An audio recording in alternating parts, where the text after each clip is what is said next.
Up to Jones. Jakob. Oh, what?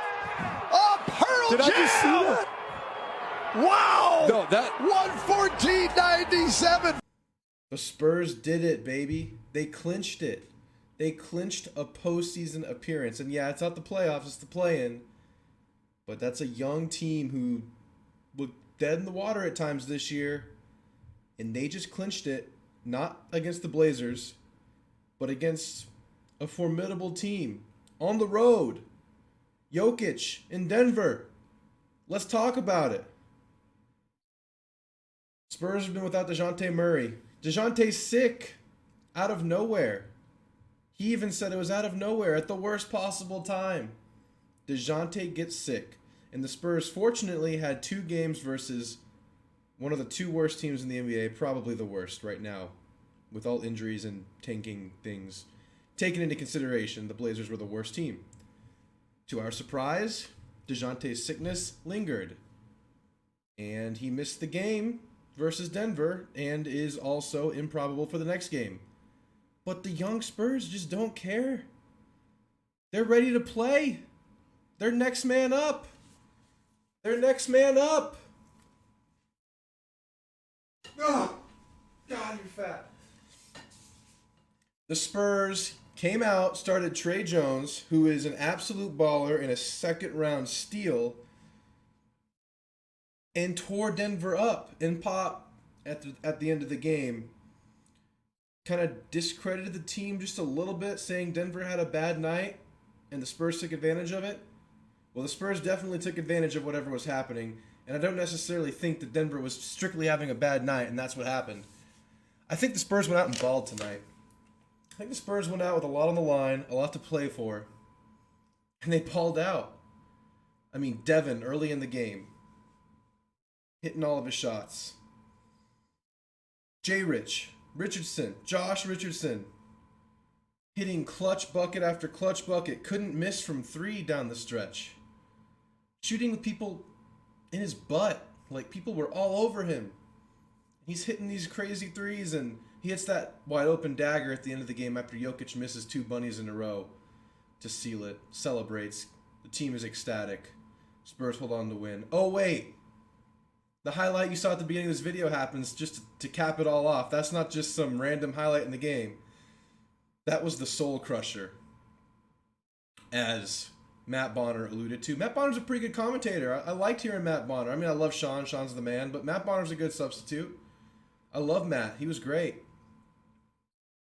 Coming into this game, I didn't think the Spurs had too good of a chance to win. I definitely wouldn't place money on them. I wouldn't have, with DeJounte being out and Jokic being a person. I wouldn't have placed money on the Spurs 5 minutes into the game after Jakob Poeltl swiped down on a Jokic drive after he had already gotten an early foul. I thought Jakob bailed on the team at that point, not intentionally, obviously, but I thought that swipe down that got him that second foul a minute and a half into the game, I thought the game was over early. I thought Jokic was just going to be unstoppable, getting everybody involved. But Zach Collins is balling. He looks very crisp out there all of the sudden. About 2 weeks ago, all I was thinking was, and all I was hearing was, he's a year out. He needs a year removed from the injury. This is all just reps for him to make his true comeback next year. And 2 weeks ago feels like a lot longer ago now, because Zach Collins is really helping this team. The Spurs have a super solid, serviceable, versatile big man off the bench now. Great passer.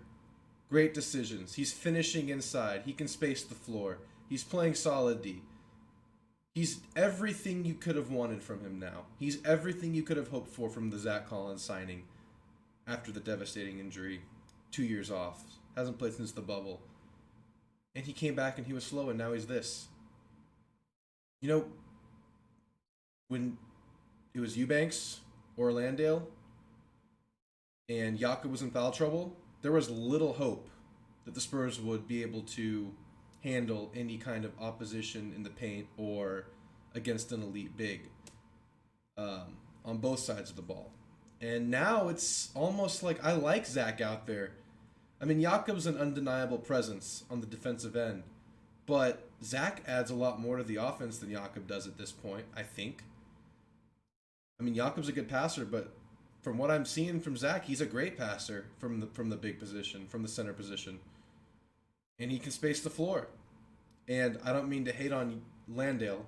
He's great, but I think we're seeing that he's more suited to be a big four than he is a center, especially against a Jokic, DeMarcus Cousins combination. So, Jak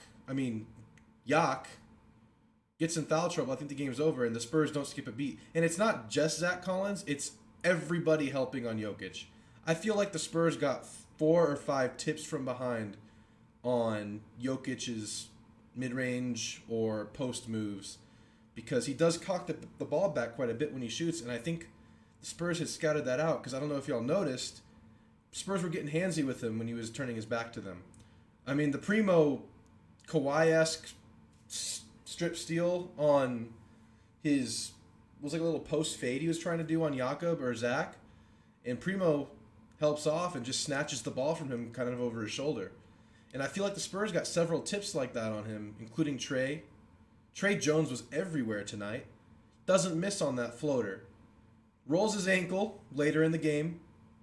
Comes back down the court limping after the Spurs scored on that possession. And then he draws a charge because Monty Morris is trying to bully him. He sees he's hurt and really strangely aggressive towards him after he's limping. Like almost dirtily so. Dirtily is a word. And then he shoves him, and obviously he's like on one leg at that point, and he falls, and the Spurs get the offensive foul. It felt like an avalanche of Spurs to close that game, just like Spurs moment after Spurs moment, whether it's the Richardson in-your-eye 3 or the Richardson dagger open 3 after the Jokic miss, or whether it's the Pearl dunk, or it's the Trey Jones moment, or it's the other Pirtle dunk. There was a Pirtle dunk before the Pirtle dunk. I don't know if I remember that. It's just crazy when he dunks. It's awesome. It's not what you always see from him. A lot of great stuff. And without DeJounte Murray, the All-Star. I mean, damn. Keldon kept it going. Keldon's a leader. Keldon, I mean, we know this. But he's doing it in really meaningful games. I mean, he's maintaining it. Timeouts, he's not playing. He's hyping teams up. The Spurs give up a run, and he's in everybody's ear saying, stay with it, don't get down, relax. I mean, he's doing the leadership thing. And, you know, he's kind of the team's leader when DeJounte's not there, at least by production and responsibility, I would say. I mean, I would say he's next man up after DeJounte as far as the guy you play through. I mean, they play through a point guard, but as far as the guy you lean on, I would say it's Keldon next. I mean, I think most of you would too. Though Trey was a great point guard tonight. Defensively, offensively, getting his hands. I mean, I feel like when it's him and Primo and Vassell out there, and especially when Murray's out there, but he wasn't there tonight, I just, like I've said, I feel like it's just hands everywhere. Just tipping balls, getting in passing lanes, just being pests. And they're not small. They're big guards. They're not little guards. I mean, when you think of pests, you think of Jose Alvarado. You think of Alex Caruso. Maybe Caruso's not that much smaller than them, but I think of a smaller guy. Maybe Chris Paul. But these got some big old pests out there. Some big old cockroaches in the best way. I mean, it's fun to see. Oh, I want to show y'all something. And y'all already know about this. But I just wanted to highlight it because it's another part of the puzzle that went down tonight.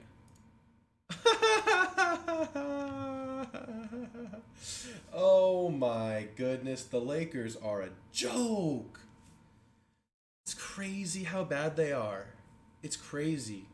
Because you wouldn't expect it, right? With the players they have by name. But when you see them play, it's like, what are they doing? And the team's doing great. I wanted to maybe make this the title of the video. I don't think I am, since the Spurs ended up clinching tonight.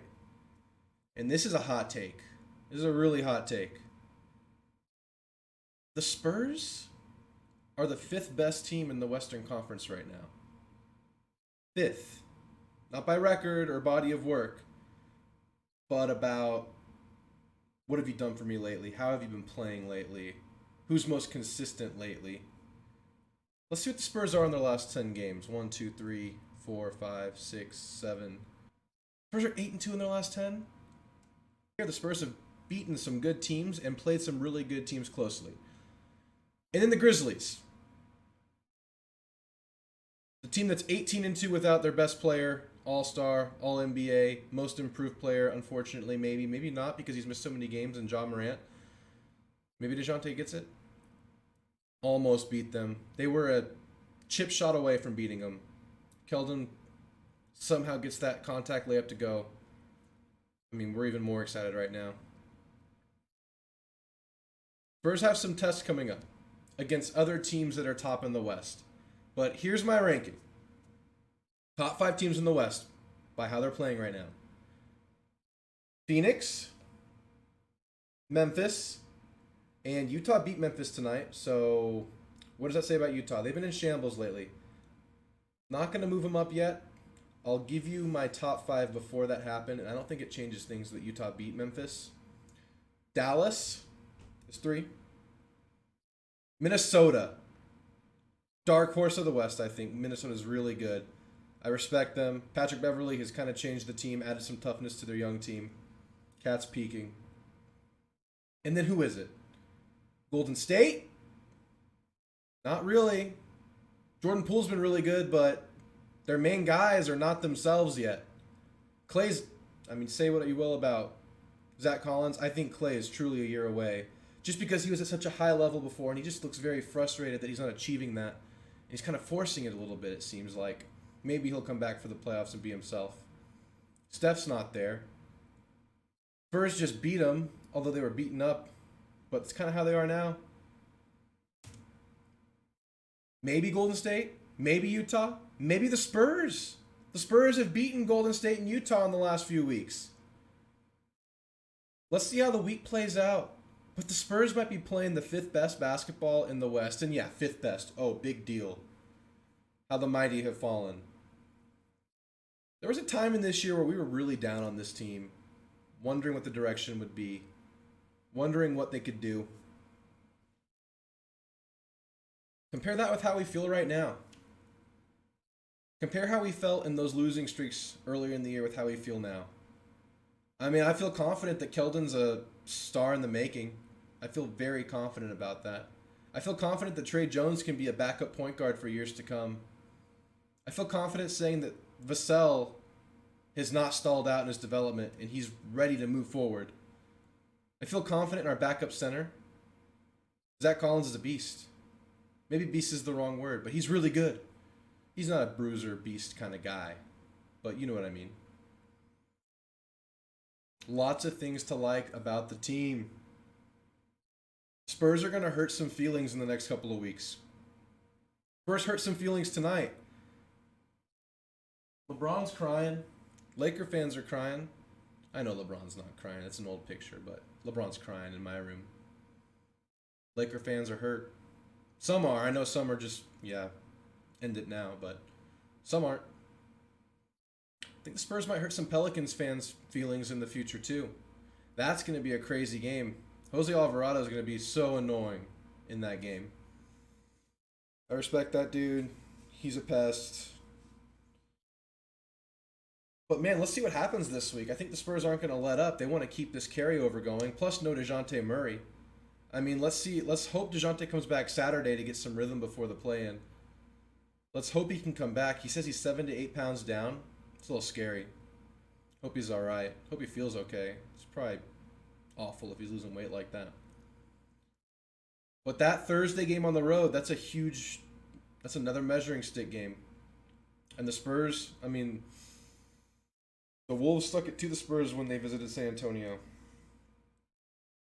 Let's see the Spurs get some revenge and gain some confidence. Saturday, I'll be at the game. Last home game of the year.